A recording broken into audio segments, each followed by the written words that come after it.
നമ്മളുണ്ടല്ലോ, നമുക്കൊരു അസുഖം വന്നിട്ടുണ്ടെന്നുണ്ടെങ്കിൽ നമ്മൾ അതേ സ്പോട്ടിൽ നമ്മൾ ഡോക്ടറെ കൊണ്ടുപോയി കാണിച്ച് മരുന്നൊക്കെ കഴിച്ച് അസുഖമൊക്കെ മാറ്റി നല്ല സുന്ദരി കുട്ടപ്പന്മാരായിട്ട് നിൽക്കും അല്ലേ.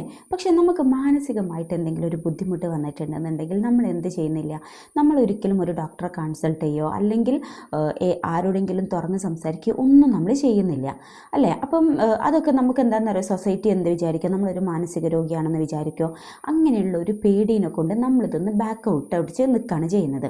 അപ്പോൾ ഇന്ന് ഞാൻ സംസാരിക്കാൻ പോകുന്നത് എന്താണ് മാനസിക രോഗം എന്നാണ്. മാനസിക രോഗങ്ങൾ ഒരുപാടുണ്ട്. ഞാൻ കോമൺ ആയിട്ട് എന്താണ് മാനസിക രോഗം എന്ന് മാത്രമാണെന്ന് പറയാൻ പോകുന്നത്.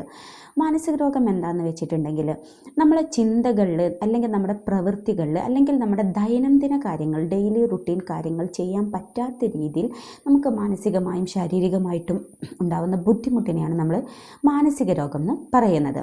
അപ്പം ഇതിൽ എന്തൊക്കെ സിംറ്റംസ് വരും എന്ന് നോക്കിയിട്ടുണ്ടെങ്കിൽ, ഒന്നിപ്പം നമുക്ക് സൊസൈറ്റിയിൽ എല്ലാവരായിട്ട് ഇടപെടാൻ ഭയങ്കര ബുദ്ധിമുട്ട് ഫീൽ ചെയ്യുക, നമ്മൾ ഒരു പരിപാടിക്കും പോവാതിരിക്കുക, ആൾക്കൂട്ടത്തിൽ നിന്ന് മാറി നിൽക്കുക, ഒറ്റയ്ക്കിരിക്കുക, പിന്നെ എപ്പോഴും എന്തെങ്കിലും അസുഖങ്ങൾ, ഇങ്ങനെ എപ്പോൾ നോക്കിയാലും അസുഖം, തലവേദന, വയറുവേദന, പക്ഷേ നമുക്ക് ചെക്ക് ചെയ്യുമ്പോൾ ഒരു കുഴപ്പവും ഉണ്ടാവില്ല. അങ്ങനെ അല്ലെങ്കിൽ നമുക്ക് എപ്പോഴും ഇങ്ങനെ മരിക്കണം എന്നുള്ള ചിന്ത വരാം, അല്ലെങ്കിൽ ആത്മഹത്യ ചെയ്യാൻ തോന്നുക, പിന്നെ ടെൻഡൻസി വരാം, ഭയങ്കരമായിട്ട് ഉറക്കം വരാം, ചിലപ്പോൾ തീരെ ഉറക്കമില്ലാതിരിക്കാം, ചിലപ്പോൾ ഓവർ ആക്റ്റീവായിരിക്കും.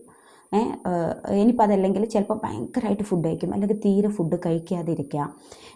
പിന്നെയാണെന്നുണ്ടെങ്കിൽ വർക്കിലൊക്കെ ആണെന്നുണ്ടെങ്കിൽ നമുക്ക് ഒരു കാര്യം കോൺസെൻട്രേറ്റ് ചെയ്ത് ചെയ്യാൻ പറ്റില്ല. ഇനി പഠിക്കുകയാണെന്നുണ്ടെങ്കിൽ എത്രയൊക്കെ നമ്മളിരുന്ന് പഠിച്ചു കഴിഞ്ഞിട്ടുണ്ടെന്നുണ്ടെങ്കിൽ എന്തെയില്ല, നമ്മുടെ തലയിലേക്ക് അത് കയറില്ല. നമ്മൾ അത്രയും ഹാർഡ് വർക്ക് ചെയ്ത് പഠിച്ചു കഴിഞ്ഞാലും നമ്മൾ എക്സാമിൻ്റെ മുന്നിൽ അവിടെ ആൻസറിൻ്റെ അവിടെ ഇരിക്കുമ്പോഴേ നമുക്ക് എന്ത് ചെയ്യുക, ഫുൾ ബ്ലാങ്ക് ആയി പോവുക.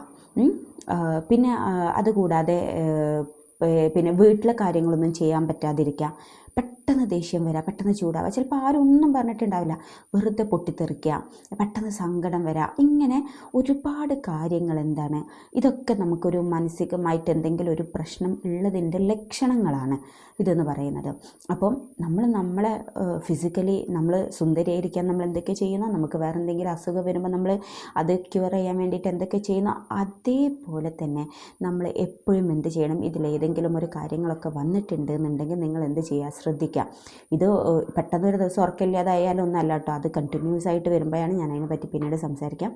അങ്ങനെ എന്തെങ്കിലും കാര്യം ഉണ്ട് എന്നുണ്ടെങ്കിൽ നിങ്ങൾ എന്ത് ചെയ്യണം, നിങ്ങൾക്ക് എന്തെങ്കിലും ഒരു ബുദ്ധിമുട്ടുണ്ട് എന്നുണ്ടെങ്കിൽ വേറെ എല്ലാ അസുഖങ്ങളെ പോലെ തന്നെയും ഇതും മാറ്റേണ്ടതാണ് എന്നുള്ള ഒരു ഓർമ്മ നിങ്ങൾക്ക് എപ്പോഴും ഉണ്ടായിരിക്കണം. നിങ്ങളുടെ ഹെൽത്ത് എപ്പോഴും ഇമ്പോർട്ടൻ്റ് ആണ്. അത് മാനസികമാണെങ്കിലും ശാരീരികമാണെങ്കിലും നിങ്ങളുടെ ഹെൽത്ത് നിങ്ങൾക്ക് എപ്പോഴും ഇമ്പോർട്ടൻ്റ് ആണെന്നുള്ള കാര്യം എപ്പോഴും ഓർമ്മ ഉണ്ടായിരിക്കണം. ഓക്കെ.